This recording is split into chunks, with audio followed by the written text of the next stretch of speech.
মে মাসের প্রথম সপ্তাহের পর আবারও মৃদু থেকে মাঝারি দাবদাহ শুরু হবে। চলমান তাপমাত্রা অব্যাহত থাকবে আগামী ৩ দিন।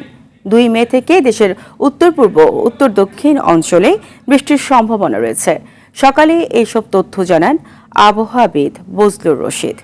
এদিকে তীব্র গরমে নগরবাসীকে কিছুটা স্বস্তি দিতে পারে ছেটানো সহ কিছু উদ্যোগ নিয়েছে ঢাকা উত্তর সিটি কর্পোরেশন। দীপ্তচন্দ্র পাল জানাচ্ছেন এরই বিস্তারিত। এজন্য তীব্র তাপদাহের মধ্যে স্বস্তির বৃষ্টি। সত্যি না হলো তীব্র গরমে জনগণকে কিছুটা সাময়িক স্বস্তি দিতে এভাবে রাজধানীতে প্রতিদিন ৪ লাখ লিটার পানি ছিটানোর উদ্যোগ নিয়েছে উত্তর সিটি কর্পোরেশন।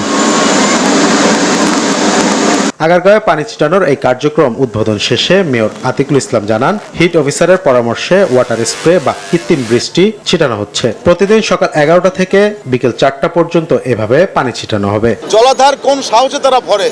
আসুন, এই গরমের মধ্যে আজকে নগরবাসী কষ্ট পাচ্ছে।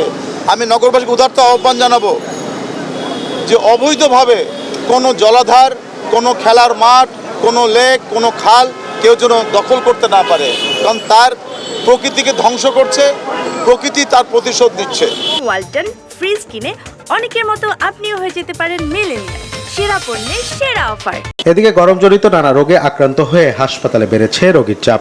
এই গরমে বারবার ঠান্ডা লাগতেছে, অসুখ বিসুখ বেশি।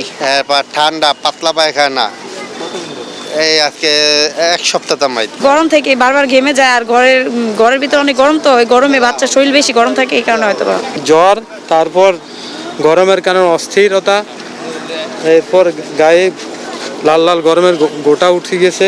আবহাওয়া অফিস জানিয়েছে, মে মাসের ২ থেকে ৩ তারিখে ময়মনসিংহ, ঢাকা, সিলেট ও চট্টগ্রামে বৃষ্টি হবে। ধীরে ধীরে দেশের প্রতিটি স্থানে ৬ তারিখ পর্যন্ত বৃষ্টিপাত হবে। চলমান তাপদাহ যেটা চলছে, এটা হয়তো আগামী আরো ২ থেকে ৩ দিন এটা কন্টিনিউ করবে। ২ তারিখ থেকে কিছু কিছু বৃষ্টি বেড়ে যাবে, বিশেষ করে আপনার ময়মনসিংহ, সিলেট, ঢাকা এবং চট্টগ্রাম এইসব জায়গায় ২ থেকে ৩ তারিখের মধ্যে অনেক জায়গায় বৃষ্টির সম্ভাবনা রয়েছে এবং এটা গ্র্যাজুয়ালি হয়তো বেড়ে যাবে।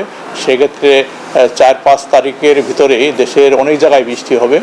সেই সময় তাপমাত্রা অনেকটা সহনীয় পর্যায়ে চলে আসবে। তীব্র তাপদাহে চুয়াডাঙ্গা, যশোর, মেহেরপুর, খুলনা, বাগেরহাট ও রাজশাহী সহ বিভিন্ন জেলায় জনজীবন এখন বিপর্যস্ত। দীপ্তচন্দ্র পাল, RTV, ঢাকা।